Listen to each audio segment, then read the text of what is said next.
আসসালামু আলাইকুম। শীত চলে এসেছে আর এই শীতে আমরা সবাই কম বেশি পিঠা তৈরি করব।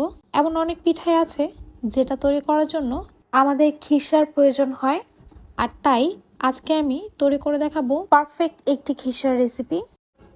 মুখে লেগে থাকার মতো স্বাদে আজকে তৈরি করব এই খিরসাটি। সবার হাতের খিরসা কিন্তু মজা হয় না, সেটা কেন হয় না তাও কিন্তু বলে দেব আজকের এই ভিডিওতে, তাই ভিডিওটি স্কিপ না করে সম্পূর্ণ দেখবেন। 1 কেজি পরিমাণ ঘন দুধের খিরসা তৈরি করব, আর তাই 2 টেবিল চামচ পরিমাণ পোলার চাল আমি এখানে ভিজিয়ে রাখছি। প্রায় 20 মিনিটের মতো এই পোলার চালটা আমি ভিজিয়ে রাখবো। একটি পাত্রে আমি 1 কেজি পরিমাণ ঘন দুধ নিয়ে নিচ্ছি। এখানে আমি 3 কেজি দুধকে ঘন করে 1 কেজি করে নিয়েছি, আর তাতে দিয়ে দেব full cream powder milk 1 cup. এখন এখানে আমি অ্যাড করব সেই যে পোলার চালটা আমি ভিজিয়ে রেখেছিলাম, সেটাকে পাটাতে খুব ভালো করে মিহি করে এখন আমি এই দুধের মধ্যে অ্যাড করে দেব।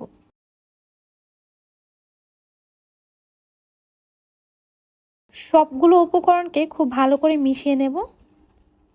আর যে ঘন দুধটা আমি ব্যবহার করছি এটা কিন্তু রুম টেম্পারেচারে থাকা, মানে ঘন করে আমি এটাকে নর্মাল তাপমাত্রা এনে তারপর এখানে ব্যবহার করছি। এই মিশ্রণটাকে খুব ভালো করে মেশাতে হবে। এখন এখানে অ্যাড করব হাফ কাপের একটু বেশি চিনি। চিনি দেওয়ার পর সবগুলো উপকরণকে খুব ভালো করে মিশিয়ে নেব।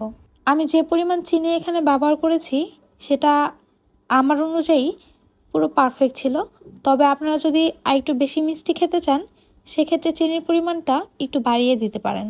এই মিশ্রণটাকে একটু ভালো করে মেশাতে হবে যাতে যেই গুঁড়ো দুধটা ব্যবহার করেছি সেটার কোনো দানা দানা ভাব এখানে না থাকে। সবগুলো উপকরণকে খুব ভালো করে মিশিয়ে আমি পাত্রটা চুলাতে বসিয়ে দিয়েছি। এখন এটাকে মিডিয়াম আঁচে করে জাল করে নেব। চুলার ওপর দুধের পাতিলটা দেওয়ার পর এটাকে কন্টিনিউয়াসলি নেড়েচেড়ে তারপর ঘন করে নিতে হবে,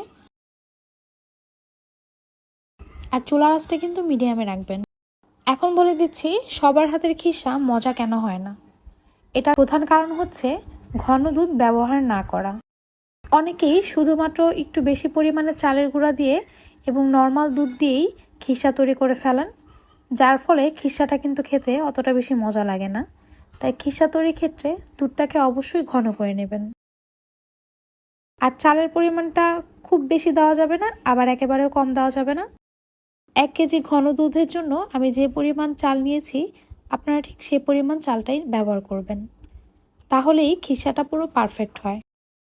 এই খিরসার মধ্যে অনেকেই এলাচের বীজ ব্যবহার করে অথবা এলাচটা গুঁড়ো করে তারপর ব্যবহার করে, কিন্তু আমার কাছে খিরসার যে আলাদা একটা স্মেল আছে সেটাই খুব ভালো লাগে, আর তার জন্য আমি এখানে কোনো এলাচের গুঁড়ো অথবা এলাচ ব্যবহার করিনি।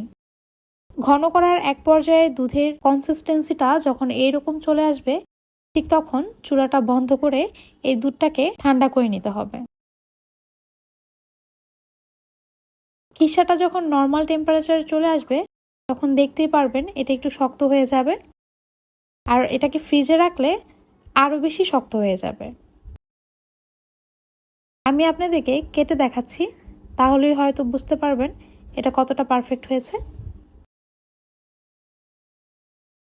আজ এই পর্যন্তই, আবারও চলে আসবো নতুন কোনো রেসিপি নিয়ে। আল্লাহ হাফেজ।